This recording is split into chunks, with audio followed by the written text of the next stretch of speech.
Sandy, obviously getting fast starts has been critical throughout this series. How much was that stated point of emphasis, and how much are you looking, in what ways are you looking for the start to be fast?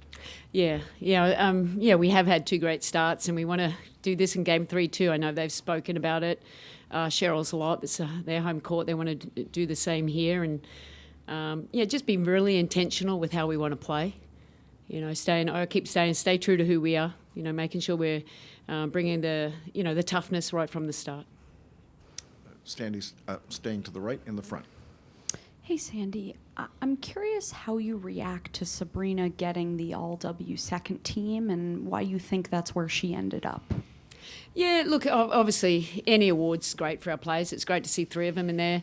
Kind of surprised Stewie got 2 second-team votes, so I won't get into that anymore. But Sabrina, I thought, I thought she had a really good year. Could have gone to that first team, but I think her first half of the year was wonderful. I suppose took a bit of a dip when she had to sit out a few games and then getting her rhythm back. That maybe took her out a little bit.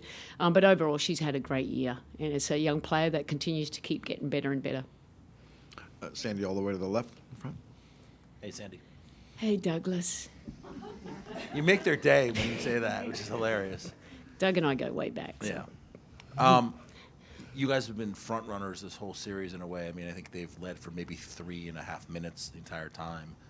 I know you've been trailing at points during the year in games, but is there any discussion, hey, we may get down, but it's okay, we've done this before, we can fight back, so to speak, as opposed to having had the lead for most of the series? Yeah, no, 100%. I mean, that's part of the game, You would like to keep our lead, but we may be behind. It's just staying poised. I think we have an experienced group that certainly helps. They're a great team, and they're on their home court. They're going to have all the home crowd behind them. We just got to weather the storm and just, like I said, I keep going back to it, just focus on what we can control and what we need to execute at both ends of the floor. Next question, second row center. Yeah, Coach Brondello, one of the things that Stewie said this morning in shoot around is she still thinks she has a even bigger offensive performance inside her. I know she hasn't shot as well as she's wanted to in the finals, but what do you think you guys can do to help bring that out? Yeah, look, I thought she had a really good game in the last one with her movement. We're saying you've got to, running the floor, putting the ball in her hand, never stationary. I think that's when Collier can guard her way better and Minnesota can crowd her way more like they did in Game 1. I think creating space for her, creating advantages out of the movement. I thought the 3 was going for her last game, and when she's just in rhythm, just into the shot, I think that's great for her. Can we get her some more cuts to the basket? I think she's so versatile. She does so many things for us. But we want her to stay on her front foot and be aggressive. Next question, second row all the way to the left. Hey, Sandy. Benijah was so critical for the Liberty in Game 2. What have you seen out of her the last couple of days that would make you think, if at all, that she'll be able to feel a bit more comfortable out there today, can maybe replicate that performance? What do you see from her? Yeah, she's feeling good. She's feeling better, and it's nice to see the ball go in the hole for her. I think that builds a little bit of confidence. She's a warrior. We've talked about that. She's always going to give her 150%. It's nice that we could put the ball in her hand a little bit more as a playmaker. I think that's what we had missed in some of the other series that we had. It gives us another weapon, an offensive weapon, but we know what she can do defensively too. But she's feeling good, so we're ready to go. Sandy, front row to your left. Hey, Sandy. Sloot played just 11 minutes in Game 2. I guess what can we expect from her and her role tonight? Yeah, obviously in the first game with B, hampered a little bit, and our pace not being where we needed it, we went with Sloot a little bit more. Okay, so it's more, intentional how we want to play, and when we need some more pace, we put her out there, making sure we got the right matchups at all times. But I thought when Slooty comes on, we just wanted to be what Sloot does. I mean, that's pushing the pace. I mean, she's a little terrier out there and defense and trying to get into the paint as much as we can. All right, we'll turn to Zoom for a couple. Jeff, go ahead.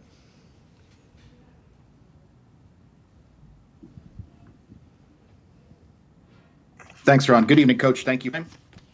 Funny you should mention pace, because prior to Game 2, you said you wanted to see the team work on that. So having viewed the film, how did you improve in that area in Game 2, and how do you keep such momentum rolling?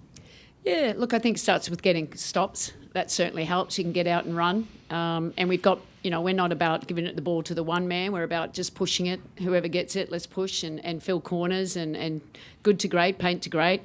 But for the most part, we did well. And when we get stagnant a little bit is when we slow our pace down. Now, pace is also in the half court, our execution, our 0.5 mentality. I think that's when we're at our best, making a move east-west, north-south. That's when we're most effective. And when we're not effective is when we don't make quick decisions. We hold the ball too long because Minnesota are a great defensive team.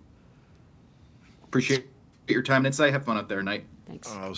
Staying with Zoom, we'll go to Andrew. Andrew, go ahead. Thank you, Ron.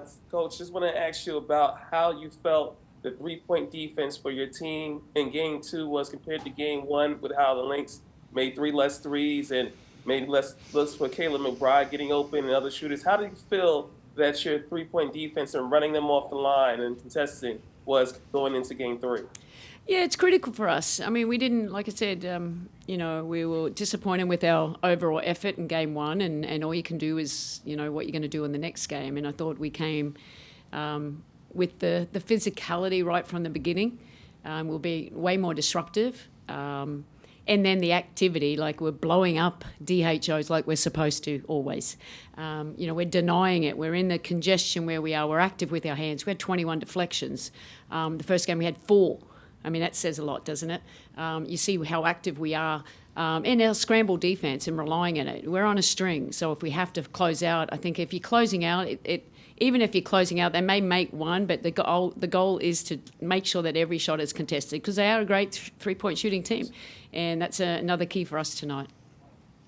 One more question. Sandy, second row center.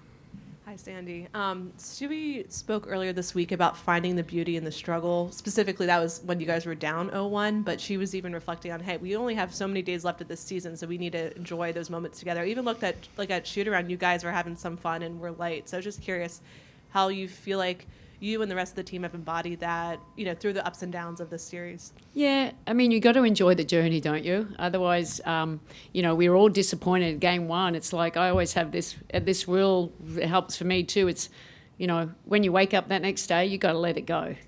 You can deal with everything, or the, things you could have, should have, could have. Now you've got to move on. You've got to turn the page.